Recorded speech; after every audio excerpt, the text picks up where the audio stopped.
मग बघा next problem आहे, find dy by D x if y equals to log x at base E into x. ठीक आहे. मग इथं फंक्शन दिलेलं आहे y equals to log x at base E into high x दिलेला आहे. ठीक आहे. हाय एक्स काय आहे, या पूर्ण लॉगला मल्टिप्लाइड आहे. मग इथं काय होणार, differentiate with respect to x. मग एक्सच्या रिस्पेक्टमध्ये जर डिफरन्शिएट केलं तिथे येणार आहे dy by D x is equals to D by D x of ब्रॅकेटमध्ये येणार log x at base E into x. ठीक आहे. मग इथं आता दोन फंक्शनचं मल्टिप्लिकेशन आहे. मग कोणता रूल अप्लाय करायचा, प्रोडक्ट रूल. मग प्रोडक्ट रूल काय, d by D x of u into V.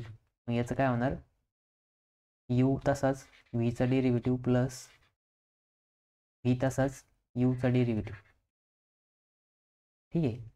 त्याच्यानंतर मग आता याच्यानुसार इथं यू म्हणजे काय, लॉग एक्स आहे, आणि व्ही म्हणजे काय, एक्स आहे.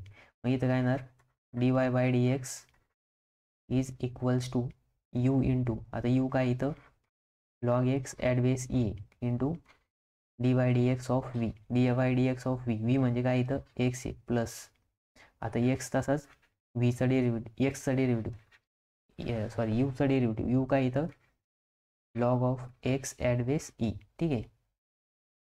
मग बघा आपल्या फॉर्म्युल्यामध्ये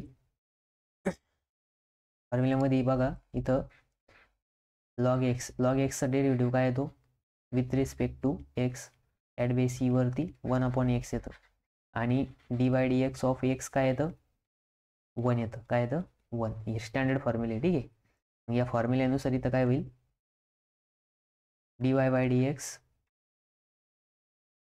is equals to log of x at base E into 1, आता प्लस एक्स इंटू लॉग एक्सचा डेरिव्हेटिव्ह काय येतो 1/x. ठीक आहे. मग इथं जर तुम्ही बघितलं तर हा एक्स हा 1/x कॅन्सल होणार, आणि नंतर ना फायनल आन्सर काय राहिलं मग D Y by D X equals to, आता 1 इंटू लॉग एक्स काय होणार, लॉग ऑफ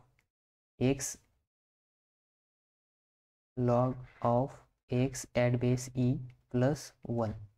ठीक आहे. हेच काय आलं आपलं फायनल आन्सर आलं. ठीक आहे. तर इथं हे दोन फॉर्म्युले यूज केले बघा, हे दोन फॉर्म्युल्यावरून आपण प्रोडक्ट रूल यूज केला, मग आपल्याला फायनल आन्सर भेटलं. ठीक आहे.